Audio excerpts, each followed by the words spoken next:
อันธรรมยังรัตนตยปนามคาทายโยเยวาสังเวคาปริกิตนาปาทันจาพนามเสโหตุสุสุโธกรุณามหันตโวพระพุทธเจ้าผู้บริสุทธิ์มีพระกรุณาดุจดวงมหันต์น้อมโยจันตสุธามภรยานโลจโนพระองค์ใดมีตาคือญาณันประเสริฐหมดจดถึงที่สุดโลกัสสะปะปุปกิเลสขาตโตเป็นผู้ฆ่าเสียซึ่งบาปและอุปกิเลสของโลกวันทามิพุทธังนามาทะเรนะตังข้าพระเจ้าไหว้พระพุทธเจ้าพระองค์นั้นโดยใจเคารพเอื้อเฟื้อธัมโมปฏิโภวิยตัสสะสาธุโนพระ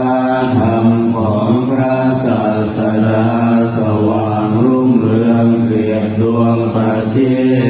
ปโยมังคปาคามัตเพทปินนโกธรรมแน่ประเภทคือมรรคผลนิพพานส่วนใดโลกุตโรโยจัตถาคติปโนซึ่งเป็นตัวโลกุตระและส่วนใดที่ชี้แนวแห่งโลกุตระนั้นวันทา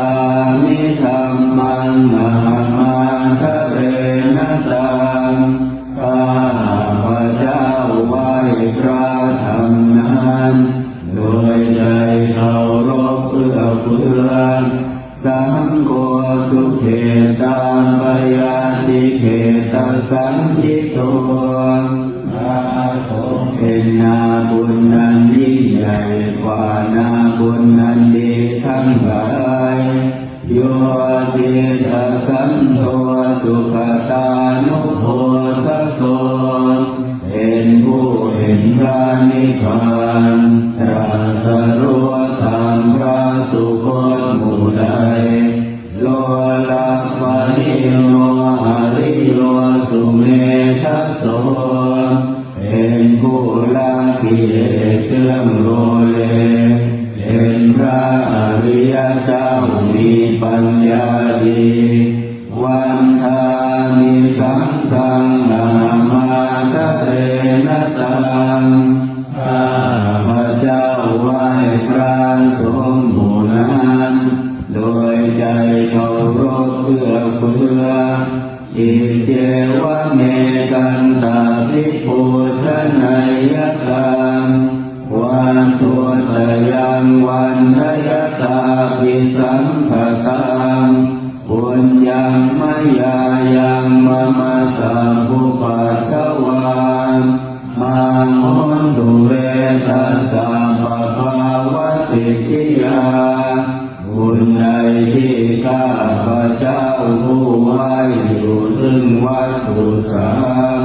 คือพระรัตนตรัยอันควรบูชายิ่งโดยส่วนเดียวได้กระทำแล้วเป็นอย่างยิ่งเช่นนี้ขออุปัฏฐวะทั้งหลายจงอย่ามีแก่ข้าพระเจ้าเลย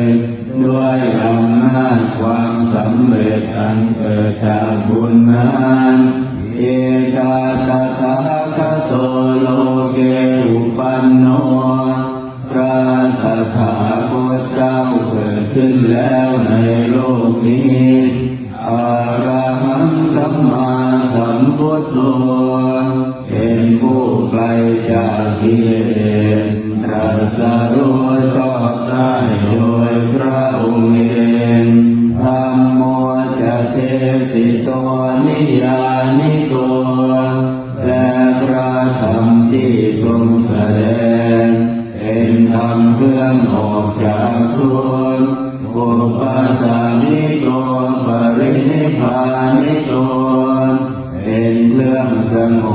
เลสเป็นไปเพื่อปรินิพพานสัมโพธคามีสุขตาภเวทิโตเป็นไปเพื่อความรู้พร้อมเป็นธรรมที่พระสุคตประกาศมายันตังธัมมังสุตตวาเอวังชานามาพวกเราเมื่อได้ฟังธรรมนั้นแล้วจึงได้รู้อย่างนี้ว่าชาติปิทุกขาแม้ความเกิดก็เป็นทุกข์ชราปิทุกขาแม้ความแก่ก็เป็นทุกข์มรณะปิทุกขาแม้ความตายก็เป็นทุกข์โสกปริเทวทุกขโทมนัสสุปายาสาปิทุกขาแม้ความโศกความร่ำไรรำพันความไม่สบายกายความไม่สบายใจความคับแค้นใจก็เป็นทุกข์อาปิเยหิสัมปโยโคทุกขความประสบกับสิ่งไม่เป็นที่รักที่พอใจก็เป็นทุกข์ปิเยหิวิปโยโคทุกขความพลัดพรากจากสิ่งเป็นที่รักที่พอใจก็เป็นทุกข์ยัมปิฉันนาลภติตัมปิทุกขังมีความปรารถนาสิ่งใดไม่ได้สิ่งนั้นก็เป็นทุกข์สังขิเตนะปัญจุปาทานขันธาทุกขาว่าโดยย่ออุปาทานขันธ์ทั้งห้าเป็นตัวทุกข์สัยยาทิทางได้แก่สิ่งเหล่านี้คือรูปูปาทานขันโตขันธ์นั้นเป็นที่ตั้งแห่งความยึดมั่นคือรูปเวทนูปาทานขันโตขันธ์นั้นเป็นที่ตั้งแห่งความยึดมั่นคือเวทนาสัญญูปาทานขันโต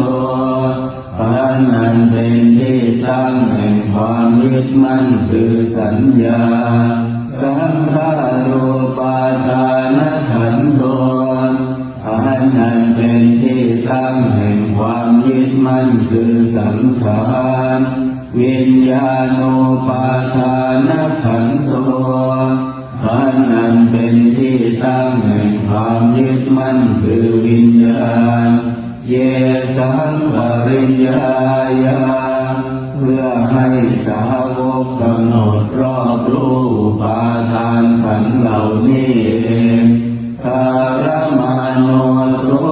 ภควาจึงพระผู้มีพระภาคเจ้านั้นเมื่อยังทรงพระชนอยู่เอวังพหุลังสาวกเกวิเนติย่อมทรงแนะนำสาวกทั้งหลายเช่นนี้เป็นส่วนมากเอวังปะทัญญาสัมภวะโตสาวกเกสุอนุสาสนีพหุลาภวันตติอันหนึ่งคำสั่งสอนของพระผู้มีพระภาคเจ้านั้นย่อมเป็นไปในสาวกทั้งหลายส่วนมากมีส่วนคือการจำแนกอย่างนี้ว่ารูปังอนิจจังรูปไม่เที่ยงเวทนาอนิจจังเวทนาไม่เที่ยงสัญญาอนิจจังสัญญาไม่เที่ยงสังขารานิจจั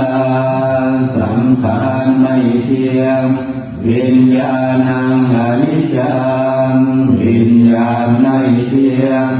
รูปังอนัตตารูปไม่ใช่ตัวตนเว เวทนานัตตาเว